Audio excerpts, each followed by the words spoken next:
అంటే మనం కూడా తీర్పులో నిలబడుతున్నామని అర్థం. అల్లా నెట్ట ఈ నెట్ట ఆయనెట్ట ఈ నెట్ట మనం చెప్పుకుంటున్నామంటే ఒకరోజు మన గురించి చెప్పడానికి ఇంకొకడు ఉంటాడని అర్థం. అందుకని ఎవరి గురించి మనం వేరే విధమైనటువంటి మాటలు మాట్లాడాల్సిన అవసరం లేదు.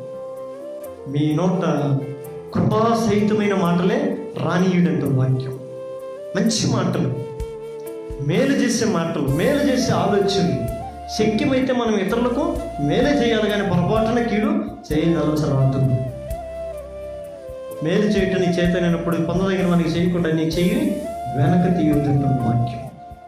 ఎందుకులేండి, ఆయనకు ఇచ్చిన ఉపయోగం లేదు, వారికి ఇచ్చిన ఉపయోగం లేదు, ఆయనకి పెట్టిన ఉపయోగం లేదు అని అనుకుంటూ ఉంటాం మనం. ఏదో పెడితే ఉపయోగమని పెడితే అది నీ స్వార్థం. ఏదో ఇస్తే వస్తుందని ఇస్తే అది నీకు స్వార్థం. స్వార్థపరులు ఎవరు దేవుని రాజ్యానికి పాత్రలు కారు. మనం చూపించే ప్రేమలో స్వార్థం ఉండకూడదు, మనం ఇచ్చే దాంట్లో స్వార్థం ఉండకూడదు.